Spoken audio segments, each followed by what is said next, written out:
고린도교회는 싸움이 많은 교회라 그랬죠. 성경에서 가장 많이 싸웠던 교회가 고린도교회, 당파 싸움도 많이 했고요. 여러 가지 문제를 가지고서 사사건건 부딪혔던 교회가 고린도교회입니다. 그래서 좀 교회가 분쟁이 있는 교회들은 고린도 전서를 읽어볼 필요가 있습니다. 같이 공부할 필요가 있습니다. 이제 제가 영국에서 유학할 때 같이 유학하시던 분이 계셨는데 그 당시에 이제 바울 신학을 이제 박사학위를 하시던 분인데 그분이 고린도전서를 가지고서 논문을 썼어요. 고린도전서로 논문을 쓰시면서 그분이 이제 바울 신학의 고린도전서에 나오는 바울의 신학이 무엇인가 그걸 가지고 논문을 쓰시면서 매번 저한테 하시는 말씀이 고린도전서를 가지고서 나중에 논문 쓰고 한국에 와서 출판하겠다 이렇게 말씀하시면서 그분 말씀이 고린도전서를 뭐라고 명하면 좋을까 그러면서 본인이 스스로 이야기하기를 싸우는 교회, 좋은 교회 뭐 이렇게 저한테 우스갯소리로 얘기했던 적이 있었습니다.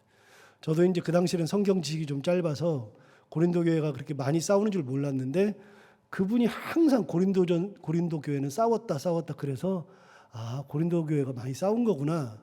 저도 유학하면서 배웠습니다. 그러고서 성경을 다시 보니까 진짜 고린도 교회는 엄청 싸웠습니다.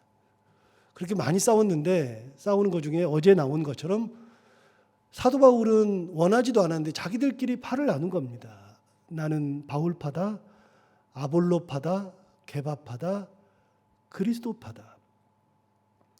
자기들끼리 그렇게 팔을 나누어서 무진장 싸우니까 사도 바울이 우리가 언제 내가 언제 팔을 나누라고 한 적이 있느냐. 내가 십자가를 지고 너희를 위해서 죽었냐. 그런 말 하죠. 내가 세례를 주긴 주었어도 나는 몇몇 사람을 제외하고는 일부러 세례도 준 적이 없다. 나한테 줄 쓰려고 하지 말아라. 내가 줄 세운 적도 없다. 근데 왜 나를 두고서 바울파를 만드느냐. 내가 세례를 준 적도 거의 없지만 줘봐야 몇 명밖에 안 줬는데 그런데 세례라는 게 뭐냐? 내가 고린도 교회에서 한 것이 뭐냐? 내가 고린도 교회에서 가서 한 것은 세례 주러 고린도 교회에 간 것이 아니라 복음 전하러 간 거다. 나는 세례랑 아무 상관없다. 내가 세례 줬다 그래서 내 사람 되는 게 아니다. 세례를 줘도 그리스도의 이름으로 주는 것이고 세례는 복음을 전파하고서 복음을 받은 사람들에게 주는 것이지 내가 그것이 목적이 된 적이 한 번도 없다. 그래서 여러분 17절이 사도 바울이 말한 중요한 얘기입니다. 17절 다시 한번 볼까요? 어제 마지막에 봤는데 그리스도께서 나를 보내심은 세례를 베풀게 하려 하심이 아니요 오직 복음을 전하게 하려 하심이로되 그랬어요. 내가 너희들에게 가서 복음을 전하도록 한 거 나를 그리스도께서 보내신 이유가 뭐냐면 너 고린도 교회 가서 세례 줘. 그렇게 나를 고린도 교회에 그리스도께서 보내신 것이 아니라는 거예요. 하나님께서 나를 고린도 교회에 보내실 때는 세례 주라고 보낸 것이 아니라 뭐 하라고요? 복음을 전하라고요. 복음을. 내가 복음을 전하러 갔지 세례 주러 간 적이 없다. 분명히 얘기하잖아요. 다시 17절 제가 읽어볼게요. 그리스도께서 나를 보내심은 세례를 베풀게 하려 하심이 아니요 오직 복음을 전하게 하려 하심이로되 그랬어요. 복음 전하라고 나를 보내셨다. 그래서 내가 간 거는 복음 때문에 간 것이고 너희들에게 전한 거는 복음밖에 없다. 복음은 하나님의 사랑이요 하나님의 은혜요 예수 그리스도의 희생이요 예수 그리스도의 십자가예요. 자, 하나님의 사랑, 은혜, 섭리, 예수 그리스도의 희생, 예수 그리스도의 십자가는 여러분 잘 알다시피 그거는 사람과는 아무런 상관이 없어요. 사도 바울과도 상관이 없어요. 사도 바울은 그걸 전한 것뿐이에요. 그래서 그걸 전한 거지. 내가 그걸 전해놨는데 왜 내 밑에 줄을 서느냐. 왜 사람을 따라가서 사람 앞에서 줄을 서고 그것 때문에 싸울 필요가 없는 거예요. 정말 쓸데없는 걸 가지고 싸우는 거예요. 사도 바울이 보니까 진짜 왜 싸우는지를 모르겠어요. 왜 내 밑에 줄을 서는지를 모르겠어요. 내가 서라고 한 적도 없는데 정말 나쁜 거죠. 안 좋은 거죠. 그래서 이제부터는 18절부터는 무슨 얘기를 하냐면 복음의 핵심을 얘기하는 겁니다. 복음의 핵심. 복음의 핵심이 뭐냐? 십자가다. 복음의 핵심은 십자가다. 자, 십자가라고 하는 것만 설명하는 거예요. 18절 볼까요? 십자가의 도가 멸망하는 자들에게는 미련한 것이요 구원을 받는 우리에게는 하나님의 능력이라. 여러분, 십자가가 있어야만 된다는 건데 십자가는 가만히 보면 멸망하는 자들이 가만히 보면 저 십자가 저 멍청한 짓을 해. 왜 십자가에 달려서 죽어? 도대체 십자가가 뭐야? 미련한 거예요. 예수님이 십자가 지는 것 자체가 미련한 거예요. 여러분, 십자가가 얼마나 미련해요. 우리가 십자가 그러면 사람들이 볼 때 미친 거예요. 말이 되는 짓을 해야지. 말이 되는 말을 해야지. 도대체 십자가가 뭔데? 참 미련하죠. 멸망하는 자들에게는요, 십자가를 얘기해봐야 멍청한 거예요. 그런데 구원을 받는 우리에게는 하나님의 능력이라. 여러분, 우리에게는요 십자가밖에 없어요. 다른 얘기를 뭘 해요? 목사가 설교하면서 십자가 외에 할 얘기가 뭐 있어요? 하나님의 은혜인데, 그러면 결국 하나님의 은혜밖에 할 말이 없는 거지 더 무슨 말을 할까요? 우리에게는 능력이고요, 십자가가 능력이죠. 십자가를 바라보고 살고 고난 중에서도 십자가를 붙들고 살고 십자가 외에는 아무것도 없는 거예요. 우리에게는 능력이에요. 그것만 있으면 돼요. 그런데 미련한 자들, 멸망하는 자들에게는 진짜 미련한 거예요. 왜 그걸 붙들고 살아? 도대체 세상에 재밌는 게 얼마나 많은데, 세상에 해야 될 것이 얼마나 많은데 도대체 왜 십자가를 붙들고 사느냐? 그렇게 말하는 거죠. 여러분, 사도행전 26장에 보면 26장은 사도 바울이 이제 예루살렘에 끌려가서 예루살렘에서 이제 붙잡힌 다음에 유대인들이 사도 바울을 죽이려고 그러니까 사도 바울이 예루살렘에 있다가 우여곡절 끝에 이제 가이사랴로 옮겨갔어요. 거기에 총독이 있으니까. 거기에 벨릭스 총독이 있었고 베스도 총독이 있었죠. 벨릭스 총독 밑에서 2년간 옥살이 했어요. 그리고 2년이 지났을 때에 베스도 총독이 새로 왔는데, 그래서 성경에는 제가 사도행전 할 때는 말씀드렸죠. 성경에 총독이 셋이 나와요. 우리가 잘 아는 총독이. 가장 잘 아는 총독은 본디오 빌라도. 예수님 당시의 본디오 빌라도.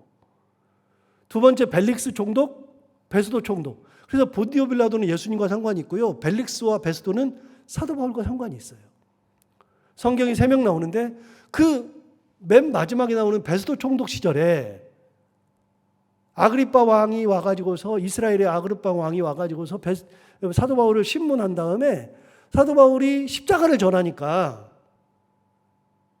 그러니까 베스도 총독이 듣다가 뭐라 그러냐면, 사도 바울아, 내가 미쳤다 그랬어요.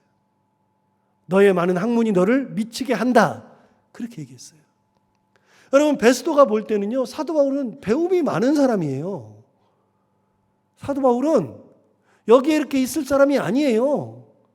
십자가만 버리면 출세가 보장된 사람이고 앞날이 창창한 사람이고 누릴 것이 엄청나게 많아요. 그런데 사도 바울이 2년씩이나 감옥살이 하면서도 안 굽히고 베스도 총독 왔을 때에도 십자가를 또 전하니까 베스도가 볼 때는 진짜 미친 짓이에요. 저 뭐 하는 짓이냐. 아니 그 많이 배워가지고 저렇게 많은 것을 가진 사람이 도대체 왜 그래 싶어요. 그래서 뭐라 그래요?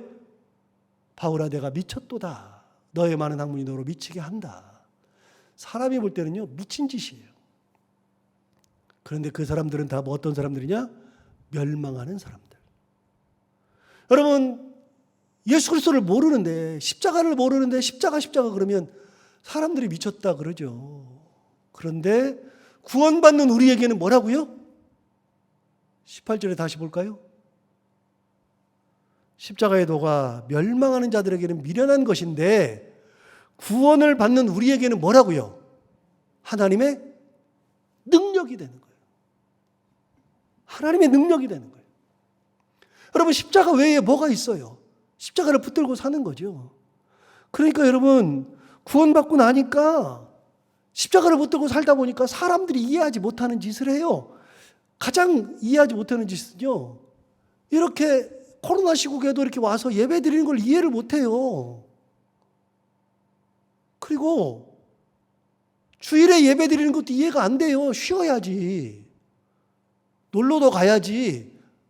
뭐 이해가 안 되는 거예요. 또 헌금하는 것도 이해가 안 되는 거예요. 아이, 무슨 헌금을 한다고. 거기다 11조 하는 거 보면 더 이해가 안 되는 거예요. 도대체 뭐 하는 짓인가 싶을 정도로 미련한 거예요. 그런데 십자가가 있으니까, 구원이 있으니까, 하나님의 사랑이 있으니까 우리에게는 능력이 되는 거예요. 그걸 붙들고 사는 거예요. 자, 사도 바울이 무슨 얘기를 하고 싶어요? 야, 내가 너희들에게 전한 것은 십자가야. 그럼 봐봐. 왜 당파를 만들지? 무슨 바울파가 무슨 필요가 있어? 십자가가 있으면 되지. 그래서 여러분, 십자가를 가슴에 두고 사는 사람들, 십자가를 생각하는 사람들, 예수 그리스도를 생각하는 사람들, 은혜가 있는 사람들은요, 사람들 앞에 줄을 설 필요가 없어요. 아, 왜 서요? 아, 그냥 나를 뭐라고 하든 상관없잖아요. 나는 하나님의 은혜만 보면 살면 되니까. 사도 바울이 생각하니까, 야, 너희들 이상하다. 야, 십자가가 없니? 너희 안에 십자가가 없어?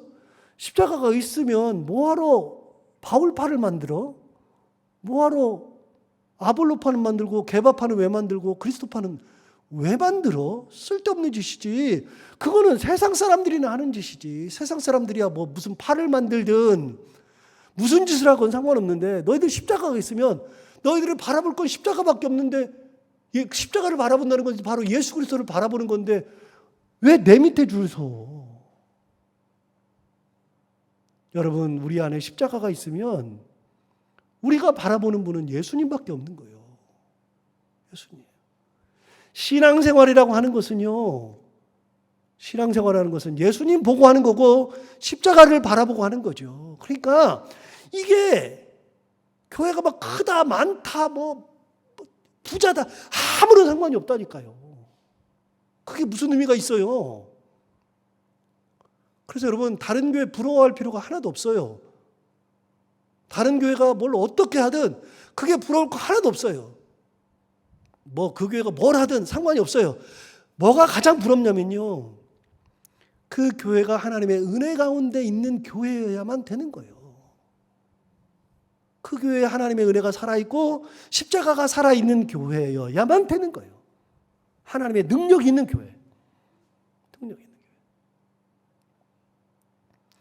십자가를 바라보면 사람들을 아프게 할 필요도 없고요. 십자가를 바라보면 사람들을 옥매일 것도 없고요. 뭐 다른 거 다 필요 없어요. 오로지 십자가, 하나님의 능력. 자, 19절 볼까요? 기록된 바 내가 지혜 있는 자들의 지혜를 멸하고 총명한 자들의 총명을 폐하리라. 그러니까 아까 보면 18절에 뭐라 그러냐면요, 십자가의 도가 멸망하는 자들에게는 미련하게 보여요. 우리가 미련한 것처럼 보여요. 그런데 구원을 받는 우리에게는 하나님의 능력이죠. 사실 세상 사람들이 보면요, 우리가 미련해요. 그런데 19절에 보세요. 내가 지혜 있는 자들, 세상 사람들이 지혜 있다고 하는 사람들의 그 지혜, 우리 보고 미련하다고 하는 그 지혜를 하나님께서 뭐 한다고요? 멸해버리고 총명한 자들의 총명도 폐하리라. 그들이 생각하는 지혜와 그들의 총명은 하나님께서는 의미 없다고 다 없애버리는 겁니다. 자, 20절 보세요. 지혜 있는 자가 어디 있느냐? 선비가 어디 있느냐? 이 세상의 변론가가 어디 있느냐? 하나님께서 이 세상의 지혜를 미련하게 하신 것이 아니냐? 사람들이 뭐 지혜 있다 그러고 선비라 그러고 뭐 이 세상의 변론 뭐 똑똑한 사람이라 그러는데 하나님이 그거 다 의미 없다 그런다. 하나님 앞에 갈 때는 의미 없다 그런다. 그럼 여러분 우리 가운데에 그리고 하나님 앞에 갈 때 남는 거는요. 여러분 천국 갈 때 뭐가 남죠? 공부 많이 했으면 공부가 남아요?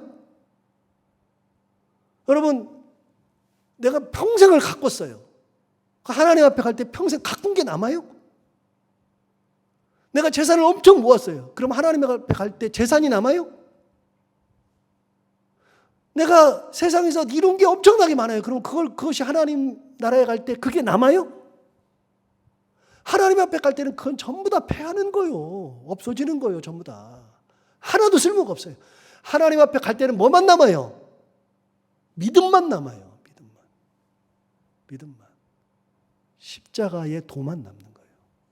또 선비, 지혜, 변론가, 세상 사람들이 이 사람들은 참 대단하다 그러는데 여러분 세상 사람들이 대단하다 그래 봐야 하나님 앞에 갈 때는 아무런 의미가 없는데 뭐하러? 여러분 우리는 조금 멍청한 것 같아도요. 무지익한 것 같아도 그래도 믿음 하나 가지고 사는 거예요. 이 십자가의 도를 가지고.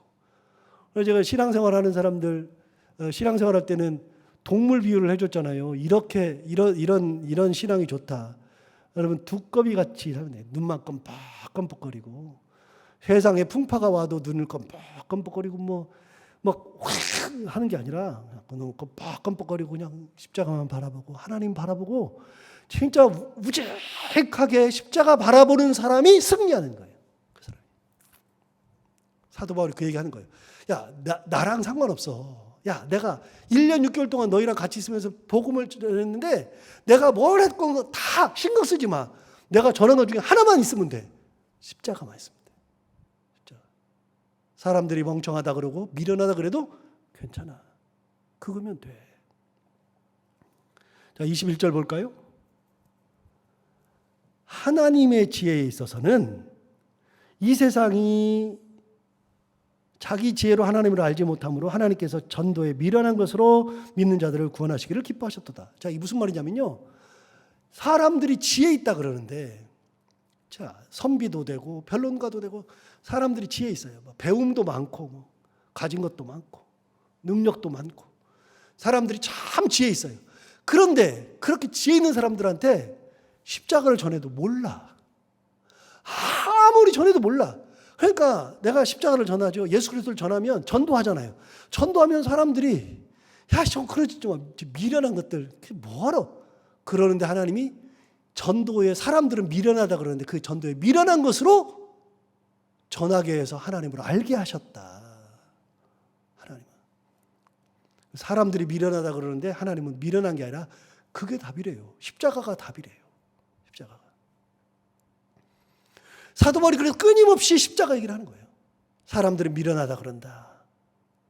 하나님은 미련한 게 아니라 그것 십자가를 붙들고 있는 것이 하나님의 능력이다.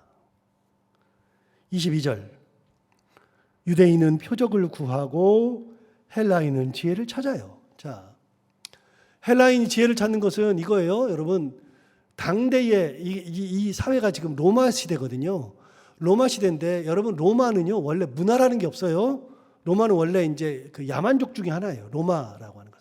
세계를 당시에 통치했지만 세계를 다 가졌지만 로마는 야만족이에요.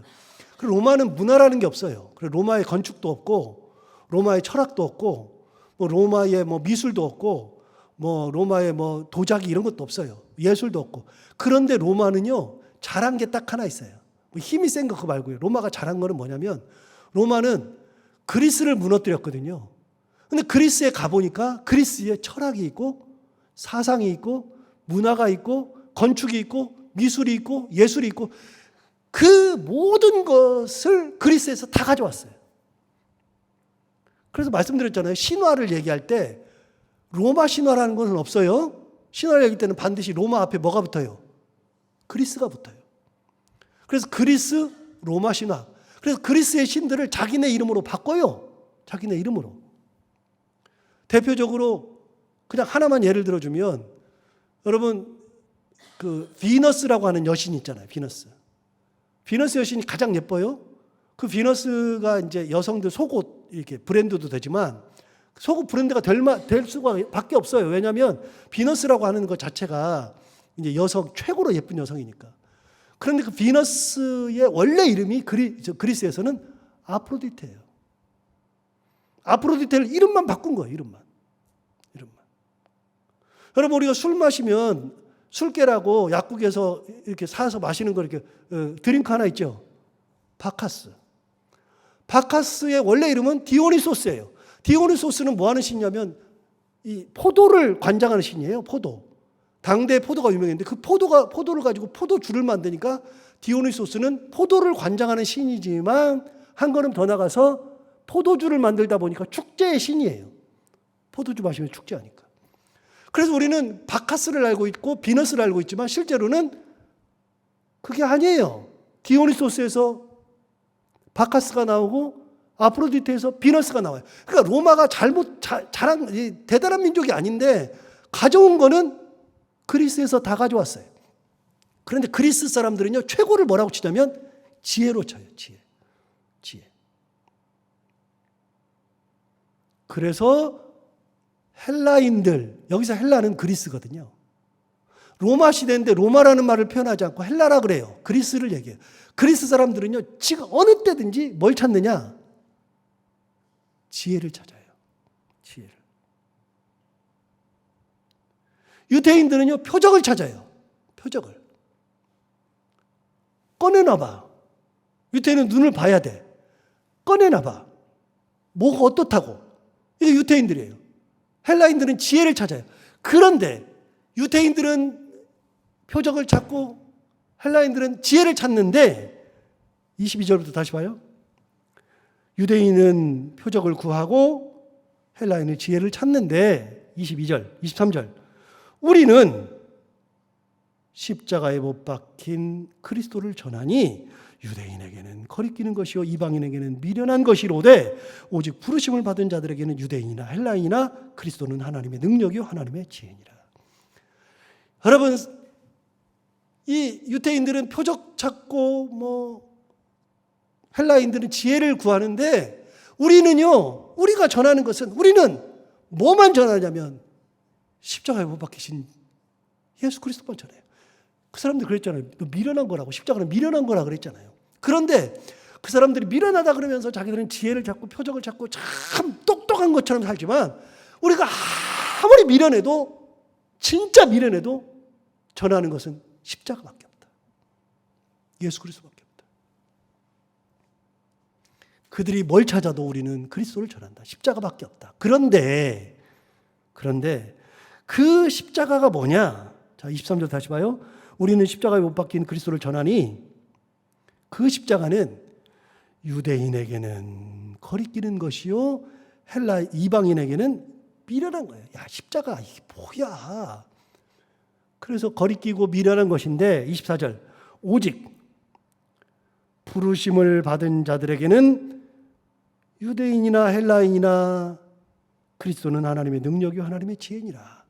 부르심을 받고 나면 은혜를 받고 나면 거듭나게 되면 그러니까 이게 전혀 부르심을 받지 않았을 때 거듭나지 않았을 때 은혜를 받지 않았을 때 그때는 미련해요. 그런데 갑자기 구원받고 나면 예수님의 은혜를 깨닫고 나면 십자가가 들어오게 되면 그때부터는 미련한 게 아니라 뭐가 된다고요? 예, 그리스도는 그 다음부터는 하나님의 능력이요 하나님의 지혜니라. 그래서 구원받고 나면 십자가가 내 안에 있고 나면 그 다음부터는 뭐만 봐요? 그리스도만 봐. 그리스도만. 십자가만 쳐다봐요. 여러분 뭘 봐요? 세상 사람들이 뭐라고 하든 상관없어요. 우리는 누구만 보느냐? 예수 그리스도만 보고 십자가만 바라보고 사는 거예요. 그걸 얘기해 주는 거예요. 자, 왜 싸워? 왜 나눠져 있어? 뭐 때문에 그러고 있어? 야, 십자가가 없는 사람들은 그럴 수 있는데 너희들은 십자가가 있잖아. 예수가 있잖아. 내가 1년 6개월 동안 너희들이랑 살면서 전한 거는 세례 주려고 내가 거길 간 게 아니야. 하나님께서 날 보내신 것은 세례 주라고 보낸 것도 아니고 너희들 나눠 싸우라고 그렇게 한 것도 아니야. 내가 전한 것은 십자가밖에 없잖아. 십자가 바라보고 살아. 나눠지지 마. 싸우지 마. 사람들 힘들게 하지 마. 십자가 있으면 돼. 그렇잖아요, 여러분. 십자가만 있으면 되잖아요. 교회에 뭐가 필요해요? 얼마나 대단한 거 해야 돼요? 아니요. 십자가가 살아있으면 되잖아요. 내 삶에도 십자가가 살아있으면 되잖아요. 사도 바울이 얘기해줘요. 다른 거 신경 쓰지 말고 그러지 마. 십자가만 바라보고 살아. 그런 것처럼 우리 모두 다 그 십자가만 붙들고 살아가는 저희 모두가 다 되기를 바랍니다. 기도하겠습니다. 하나님 아버지 감사합니다. 오늘도 귀한 말씀으로 우리를 깨닫게 해주셔서 감사합니다. 사도 바울이 말한 것처럼 사실은 우리가 다른 것을 쳐다볼 때가 있습니다. 다른 걸 쳐다보다 보니까 사람들 앞에 줄도 서고, 다른 걸 쳐다보다 보니까 좌절도 하고, 다른 걸 쳐다보다 보니까 그거 보다가 부러워하기도 하고 그렇게 합니다. 하나님 아버지, 우리는 그러지 않도록 우리 삶을 붙드시고 우리가 다른 걸 쳐다보는 것이 아니라 십자가를 바라보는 삶, 예수 그리스도를 붙드는 삶, 그렇게 살아가는 저희들 모두가 다 되게 하여 주옵소서. 하나님 아버지, 교회에 십자가가 살아있는 교회 만들어주시고 교회에 예수 그리스도의 은혜가 살아있는 교회들 될 수 있도록 어느 교회든지 하나님께서 그렇게 붙드시고 우리의 삶에도 우리의 가정에도 그런 은혜가 가득한 저희 모두가 다 되게 하여 주옵소서. 오늘도 하루를 살아갈 때 이 말씀을 기억하며 되새기며 살게 하여 주옵시고 해야 되는 것들을 기쁨으로 감당하고 만나는 분들과 함께 웃고 행복한 하루를 보내게 하여 주옵소서. 예수님 이름으로 기도하옵나이다.